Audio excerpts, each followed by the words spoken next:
આ શું બોલે છે, આનામાં કોઈ આવડત તો છે નહીં પ્રશ્નમાં. અને પછી આમ ગણે જેમ તેમ ગાળો બોલવા મળે, જેમ તેમ ભગવાન એને કહે છે કે ભાઈ તું શાંતિ. શિષ્યો બી બહુ શું કહેવાય યુદ્ધ કરવા વાળો આમ પરાક્રમી હોય છે, પણ માણસમાં જ્યારે બુદ્ધિ, જે અગેન મેં કીધું પ્રજ્ઞાનમ બ્રહ્મ પ્રજ્ઞા, એટલે બુદ્ધિ આપણી જયારે બગડે ને, અને દીપ, મેં તમે પહેલા દિવસે કીધેલું હતું યાદ હોય તો, રાજા કે છે કે પેલી છોકરી 18-20 વર્ષની ઐશ્વર્યા રાય જેવી હોય છે, ફરતી હોય છે, ચારણની દીકરી, કે માં આ દિશામાં ના પાડે છે, આ દિશામાં ના પાડે છે, તો 4 દિશામાં એ રાજા ફર્યા કરે છે. પણ એ રાજાની બુદ્ધિ કેવી હતી, પેલી સ્ત્રી ઉપરથી, એની છોકરી ઉપર હતી, 18-19 વર્ષ, ચારણ કન્યા ઉપર. એટલે કે બેટા, રાજા નથી ફરતો, રાજાનો દીપ ફરે છે. એટલે કહેવાનો ભાવ શું છે, અહીંયા શિશુપાલનો દીપ ફરી ગયો. એટલે ભગવાન એક પછી એક કટુ વચનો બોલે છે. એક પ્રકારની આપણે કહીએ અત્યારના જમાનાની અંદર કટુ વચન કહી શકાય. ભગવાનનું અપમાન કરે. ભગવાન પછી આ લોકોને બતાવવું તો પડે કે ભાઈ મારી શું છે શક્તિ. એટલે ભગવાન પછી સુદર્શન ચક્ર વડે એ શિશુપાલનો વધ કરે છે. જેમ પેલા નરસિંહ અવતારમાં વાત કરી હતી એ રીતે આ તમને 10મા સ્કંદના ઉત્તરાયણની બધી વાતો કરું છું. પછી ભૃગુ ઋષિની, જો આ ભૃગુ ઋષિની વાતો બી સાંભળવા જેવી છે. 2 મિનિટની મારી વાર્તાઓ છે, પણ પછી આપણે પેલા મેઇન ઉપર આવીશું, કારણ કે મારે આ રહી ના જાય અને એનો હું 10મા સ્કંદનો ઉત્તરાયણ તમને મારે જણાવવો જોઈએ, એટલે આપણી આગળ જણાવું છું. હવે ભૃગુ ઋષિ આમની પાસે જાય છે. કોની પાસે? બ્રહ્માજી પાસે. નાનું અપમાન થાય છે બ્રહ્માજી પાસે. એટલે કે આમનામાં કઈ આપણે બ્રહ્માજી ક્રોધાન્વિત થાય છે, તે તાજી નીકળે. શંકર ભગવાન પાસે જાય છે વૈકુંઠ કૈલાસમાં. ત્યાં ભૃગુ ઋષિને સાંભળજો, આ બ્રાહ્મણો પાસે કેમ લક્ષ્મીજી રાજી નથી એની આ વાર્તા છે. તો પછી કે ભૃગુ ઋષિ છેલ્લે નારાયણ તો લક્ષ્મીજીના ખોળામાં સૂતા હોય છે, ભગવાનને લાત મારે છે. કોણ? ભૃગુ ઋષિ. લક્ષ્મીજીને તમને લાત મારે છે, નારાયણને. ભગવાન પછી પ્રભુ તમને કઈ પગે તકલીફ નથી ને મહારાજ? કે ના, મારે તો આ જાણવા માટે હું આવ્યો હતો કે પ્રભુ આમ કરો તેમ કરો, બધી વાત કરી. ત્યારે લક્ષ્મીજી કોપાયમાં થાય કે હું ક્યારે બ્રાહ્મણને ત્યાં આગળ રોકાઈશ નહીં.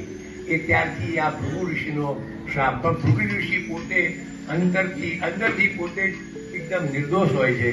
ભગવાન એને માફ કરે છે અને બ્રહ્મત્વ હોય છે. બ્રહ્મ અગેન આ જ વાત કરું છું. બ્રહ્મ જાનાતિ બ્રાહ્મીના, જે પિતા મને ખબર છે વૈષ્ણવમાં શું કહેવામાં આવે છે, એમને બ્રહ્મ સંબંધ લીધો છે. બ્રહ્મ સંબંધ શું? બ્રહ્મની સાથે સંબંધ કરવો, એને બ્રહ્મ સંબંધ. બ્રાહ્મણ એટલે શું? બ્રહ્મ જાનાતિ બ્રાહ્મીના, બ્રહ્મને ઓળખવાનો પ્રયત્ન કરે એને બ્રાહ્મણ કહેવાય છે. તો આ ભૃગુ ઋષિની આપણી આગળ વાત ઉત્તરાર્ધમાં એ કહી શકું. પછી આ ગુરુમાં તો ચીડાય કે ભાઈ તમે લોકો રાત્રે તો ત્યાં રોકાઈ ગયા હતા જંગલ, મને બહુ ચિંતા હતી, તમે મારા દીકરાઓ છો, તમે અહીંયા આગળ આશ્રમમાં રહેવા આવ્યા છો, શિક્ષા પ્રાપ્ત કરવા આવ્યા છો, પણ મારી એક ગુરુમાં તરીકેની ફરજ છે. શું થયું? બહુ આપણે તકલીફ પડી હતી. ના, ગુરુમાં ભગવાનની દયા કે એવું સરસ ઝાડ મળ્યું, ત્યાં અમને શાંતિ મળી. અલા કૃષ્ણ, મેં આપણે એની સાથે મેં તને આહાર મોકલાયો, તે ખાધો તો કનો લગન? ના ગુરુમાં, મને ખબર. આહાર કોને? કે મેં સુદામાને આપ્યો, તારો આહાર આપ્યો. તમને ભૂખ લાગે ત્યારે તમે લોકો કે ના મને આપ્યો. ના, કોઈનું ખાવાનું તે લખી રાખે છે. તે ગરીબાઈ નોતરી લીધી છે. તે ગરીબાઈ તારામાં, તારા કુટુંબમાં નોતરી. કોઈનું ખાઈશ માં ગ્રતક કરશે, કોઈનું લેવાનું તું વિચારીશ તો હંમેશા આખો દયાને નહીં પણ ક્યાંક ઘૃણાને પાત્ર થઈશ. તો એ જે ઉપનિષદનું વાક્ય છે મા ગ્રતક કશ્યચિત ધનમ, એ સાંદીપની ઋષિ જયારે કૃષ્ણને ત્યારે સુદામાને કહી, સુદામા રડવા માંડે, પ્રભુ મને આમ જ કે હવે આ તારે દોષનો જે તને જે દોષ તે કર્યો છે એ તો તારે ભોગવવો જ પડશે. હવે સુદામાના ચરિત્ર વિશે આપણા બેન જ્યોત્સનાબેન એક સરસ રીતે વાત કરશે. પછી હું સુદામાની આગળ ચર્ચા કરીશ. એ ઘણી ખોટી ચર્ચાઓ છે. સુદામાનું એક જ પછી વાત કરી.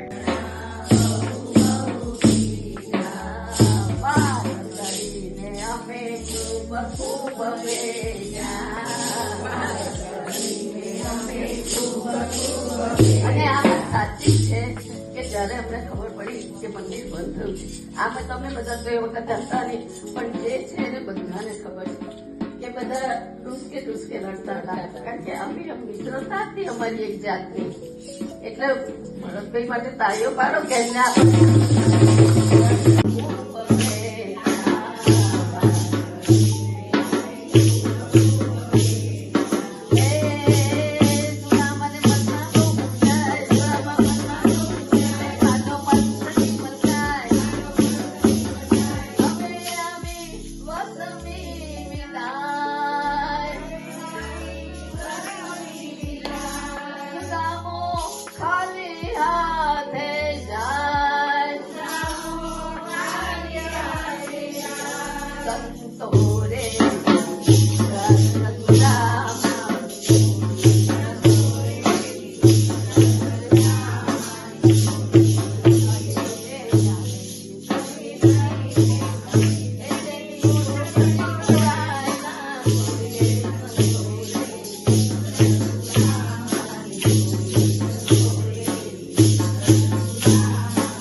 કરતા જાય. આટલો મોટો મિત્ર સુશીલાએ ધકેલીને મને મોકલ્યો અને મારી રાહ જોઈને છોકરાઓને બધા બેઠા હશે. એ બેન પ્લીઝ એમાં પછી છે ને ના મજા આવી.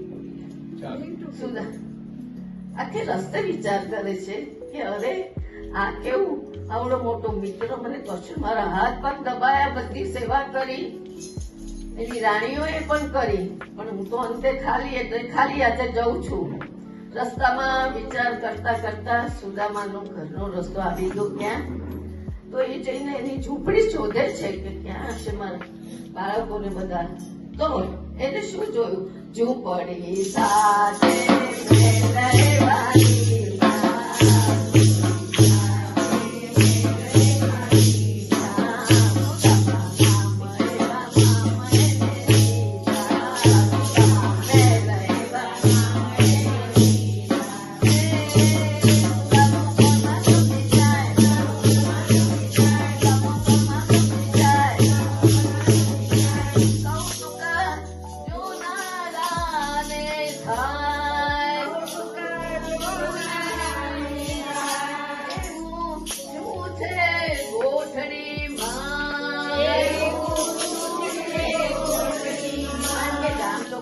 ખબર જ હતી કે આ માંગવા ગયા છે ત્યાં આમના મનમાં એમ હતું કઈ આપ્યું નથી.